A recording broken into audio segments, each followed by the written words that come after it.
it's very different, and I feel like myself and another one of the players, Tyler Goldstein, have a unique perspective because we're the only two redshirt seniors. So that means that we had Coach Ball as a head coach for 4 full years, and now having a year with our old assistant coach, we have kind of, I would say, maybe one of the better appreciations for the differences.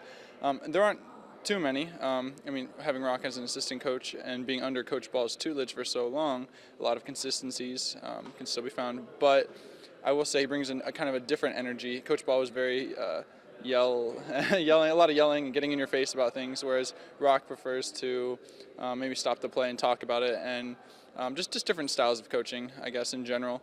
But with the new style that he brings, a lot of it's been brought or learned from USA programs with other colleges, and they've had a lot of success. And it's been really interesting, and it looks like we've prepared in very different ways this year than previous, but in still very effective ways. Do you think it also helps you connect knowing that he was a player under Coach Ball just like you guys are? Yeah, I think definitely anytime you have not just a player under the same coach, but just an athlete of the same sport, even playing at the same level, I guess even sometimes in the same gym, yeah, it makes a huge difference because he knows exactly what it's like, what we've been through, and he knows how far he can push us, and what it's like for us going through. Especially we just got off 2-a-days, so he has a better understanding for kind of how our bodies feel and how our play is going to be affected by that. And then as you guys prepare for this weekend, do you think he's feeling the pressure at all of kind of taking over as his mentor? Yeah, it's how can you follow someone who's been here for, 36 years? How can you follow Coach Ball? That's a legacy in itself. And now, I guess him being with Coach Ball for a long time, that may help. But sure, he definitely has a lot of pressure.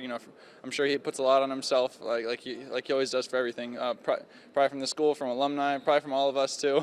But yeah, I'm sure he'll feel it a little bit. But I think after we, play our first couple matches, some of that'll go away.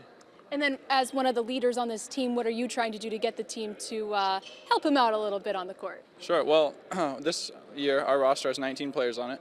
You can count, I believe it's 9 of them as being freshmen, plus another redshirt freshman. So it's a very young team, and several of them will be starters from the get-go. So I guess it's kind of my job and our other seniors and captains to just make everyone take a deep breath, relax, and focus on what they have to do on the court so we can all come together and piece it all together to a whole.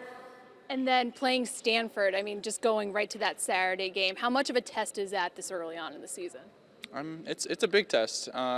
Stanford's expected to be one of the top teams out on the West Coast, where traditionally they've always had some of the most success in winning championships. So to put ourselves up against a top-tier team like that, it's a lot of pressure on us, I think, as players. But we look forward to that kind of pressure, and I think it's going to be a good test to see where we are in our own conference coming up in the few weeks after. And then this will be your last year with the program. What sort of goals and expectations? I know you guys are picked to finish 6th in the MEVA in the preseason poll. Well, preseason polls can only mean so much. For example, in the fall, we never even, in any of our scrimmages, even played our starting lineup. So they can be a little bit misleading, but knowing that we have, this 6th place ranking coming in, it puts a little chip on our shoulders to prove everyone wrong. And we look forward to doing that. But yeah, being my last year, that everybody has their own individual goals. And I'm just looking forward to getting back out there and doing the best that I can and trying to improve every year. As always. And then, yeah, for you coming back from the injury, too, does that add anything else to it, just kind of not taking the game for granted? Well, at the beginning of the fall, before we started training, we had all the guys over, and we made a big list of all of our team goals and all of our individual goals. And it took me a long time to come up with mine, but I decided mine would be very simple, and I made it just to be the best player that I can be now. So I look back at success I had 2 years ago, a year ago, and then looking at it now, I can't really I'm trying not to compare. And where I'm going from here. So just doing the best that I can since my recovery. So.